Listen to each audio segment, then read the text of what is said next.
1, 3. Okay, you're live. What's going on, everybody? We're back for another day here at the Sauce headquarters, which is always nice and fun. Kind of a shitty night last night. I mean, it wasn't like horrible. I only lost like a unit and a half or something, but just the Phillies just folding after having a lead is just god awful. The Dodgers win by 1. Astros and the Diamondbacks under 6.5 goes to extra innings, and we still almost have it, and then it dies at 7 in extra innings. Just a couple things that didn't go our way. It is what it is. Short slate today, but what we do have is a couple spots that I think that we have to play on. So we'll just get into it. I'm sure all the commercials are done by now. First game up is the Phillies and the Cubs. And like I started off the show by saying, fuck the Phillies. Really screwed us last night. I'm going to take another shot with them here today. This is make or break. Phillies minus 1.5 at minus 110 for 0.75 units. And then I'm also going to do Phillies Brewers moneyline parlay at plus 137 for a half a unit. I'll talk about the Brewers when I get there. Ranger Suarez has been very, very good for the Phillies. This Assad kid has been very bad. It doesn't really matter. I can go into all the numbers and stuff like that. One's good, one's bad. It's just a matter of do the Phillies show up? Because to be dead honest with you guys, the Cubs are 8-2 their last 10, 12-8 their last 20. So this idea that the Cubs are a bad baseball team might be true, but they're not playing bad baseball. So I'm sure they would like to spoil some of the Phillies season, but I think that's a little bit too much of a mismatch here today with the Phillies. They were in that game all last night. Their bullpen let them down. Shocker, I know. But Suarez should go 6 or 7. They have the other arms in the bullpen to go tonight. So if they don't get it done tonight, it is what it is. But I'm more than willing to take a shot with the team that has their playoff hopes on the line. Next game up is the Rays and the Guardians. And I think that a lot of people, I'm curious to see what people say in the comments in this game, but I bet you a lot of people are on the Guardians. They're going to see the Guardians at plus money at home with Cal Quantrill on the mound. I mean, to be dead honest with you, that's exactly how I felt too, but I couldn't get there. I'm taking the Rays minus 120 for 0.75, Rays on the money line at minus 120 for 0.75 units. Look, I can't say anything bad the Guardians and what they've been doing, but what I can tell you is that they've already clinched a playoff spot. They've played a couple back-to-back extra inning games. Clase, Karinchak, both of them have pitched back-to-back nights, among other guys in that bullpen. I just have a hard time believing that Terry Francona, a week before the playoffs, is going to be throwing his two top closer, or his closer and his setup guy in 3 straight games in a game that doesn't really matter to them. For the Rays on the flip side, this is, if they win this game and Baltimore loses today, they've clinched, so that's a huge spot for them. And then also that means if Baltimore loses, the Jays would clinch as well. So there's a lot riding on that Baltimore game. But either way, if the Rays take care of business, they're in tonight. And I'm willing to bet on that. Also, one other quick thing. Cleveland's a public dog. Like 60% of the money is on Cleveland on a couple different sports books. So I think the books are doing a great job of trapping money in at that plus money. Because like I said, they almost got me too. So we'll see what happens. But I'd much rather be on the side that I'm on.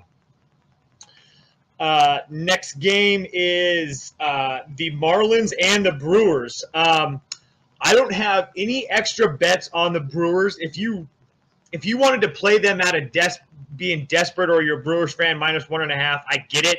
But the issue with me is that Eric Lauer hasn't been that great.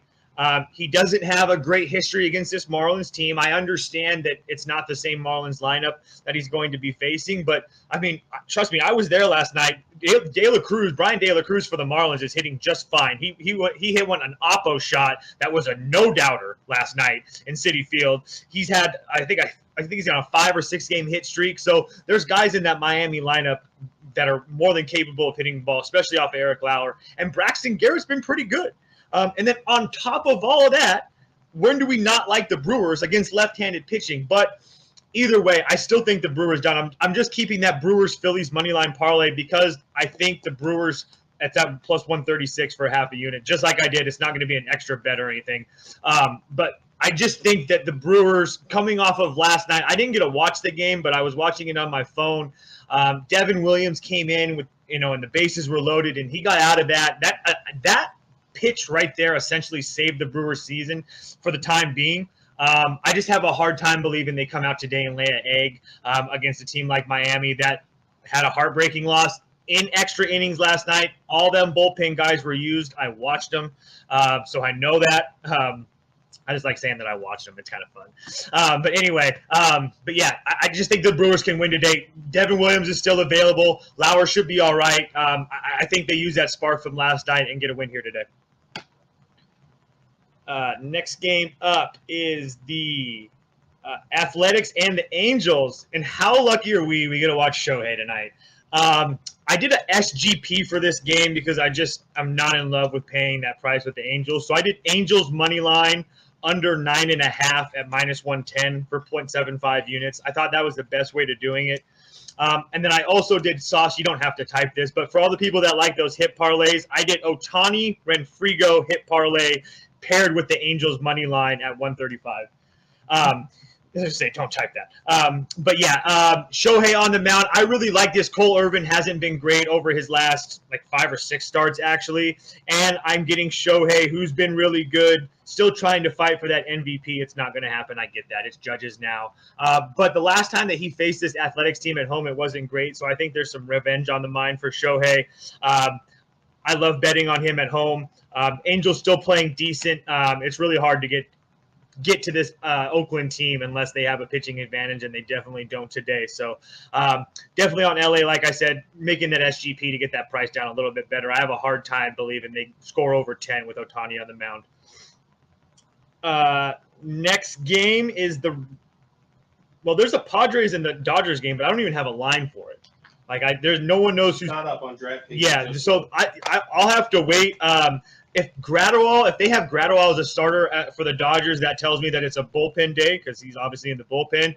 So I don't know. I'm not going to bet this game personally. There's no way. I mean, that's just ridiculous. You're getting 2 bullpen teams. LA's already in the playoffs. San Diego's fighting, but I guess lean, but yeah, I am scared. I would say lean the Padres, but it's kind of hard to say that without knowing what the hell's going on. Next game up is the Mariners and the Rangers. I'm on the Mariners again today. Their magic number is at 3. Mariners money line at -115 for 0.75 units. Look, the Mariners, like I said, magic number is 3. They can clinch if Baltimore loses. Everybody needs Baltimore to lose, essentially. Baltimore loses and something else. But, again, Texas isn't going to have Corey Seager tonight, which is another big blow to that lineup. And then Marco Gonzalez, his starts against Texas at home has been pretty solid. His last one here in 2022, 7 innings, only 4 hits and 2 runs. And then his other one also in 2022. Sorry, I thought I said 2021. So both starts this year at home, 11 2/3 innings, only 3 runs. So pretty solid work out of them. I understand that Texas does hit lefties pretty well, but Marco's only going to go probably 4 or 5 innings, and then they're going to turn it over to that Seattle bullpen that's been one of the tops in Major League Baseball, coupled with the fact that Seattle plays the best defense in Major League Baseball. Without Seager in the lineup, John Gray hasn't been great. His last 2 starts in Seattle, the same amount of innings as Marco, just over 11 innings, but he's given up 8 runs on 8 hits. It's just not great. Last time he had 4 walks, and that is one issue with John Gray. If he gets into trouble with control, it can be pretty bad. So, again, the Mariners at home with a chance to put their magic number either at 1. There might even be a scenario where they could clinch. I'm not sure, but either way, I'll take the Mariners to win tonight. Last game is the Rockies and the Giants, and this one's actually super easy. I'm actually kind of surprised it's not more pricey than it is. I know it's 240 on the money line, but Giants -1.5 at -115 for 0.75 units. Look, this Rockies team is literally a AAA team playing in the big leagues for the last 2 weeks of the season. Then, oh, by the way, I'm sitting at the Mets game last night, and Randall Grichuk goes down. So that's another Major League Baseball player that the Rockies aren't going to have. Call up another kid. Felder's pitched decently against the Giants lately, but again, I don't really trust him on the road either.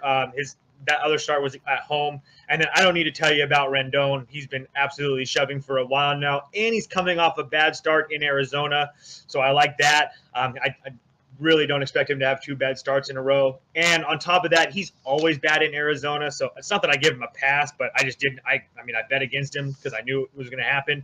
And then if you take a look at San Francisco as well, just to put a cherry on top, they're playing really good baseball right now. 8-2 their last 10, and only one of those wins has been less than 2 runs, and that was a 3-0 win at Colorado. Everything else 2 runs or more.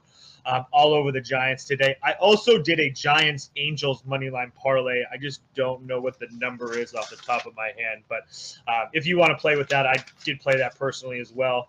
A couple props for you guys. I just have 2 of them. Willy Adames, 2+ total bases at +125. Look, he was 0 for 5 yesterday in a game that was really big for the Brewers. I was on his total bases yesterday, and I lost.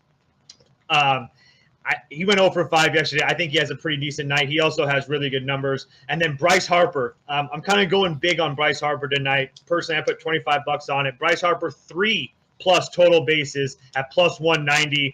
I think we're good for a double and at least a single from Bryce Harper, maybe even a ding dong tonight. But either way, he has really good numbers. So those are the 2 props that I played personally. Be smart tonight. Nothing crazy huge. All these games, there's definitely some situations. So anything goes awry, they might start pulling guys. So just be careful. I only played 2 plays for a full unit, which you can see on the VIP. So no show tomorrow. We'll be back on Monday. Be back on Wednesday, actually, because there's nothing really going on Monday. And then I travel. So back on Wednesday. And then we get playoffs, which is even better. Wednesday. These next 3 or 4 days after Seattle, Tampa, and all these guys, if they clinch tonight or tomorrow, the next couple of days are going to be pointless. More like playing props and stuff like that. And then we get into the playoffs, and it's really fun. So I might do a playoff preview show before the playoffs start and do something like that. I'll talk to Sauce and Beaver and set it up. So, but I will talk to you guys soon. VIPs will be out in the next 15, 20 minutes. Actually, it's already been posted, so go check that out if you haven't already. So I will talk to you guys later. Typical AJ in the comments watching YouTube instead of working. Awesome. Awesome, AJ. He's calling himself handsome.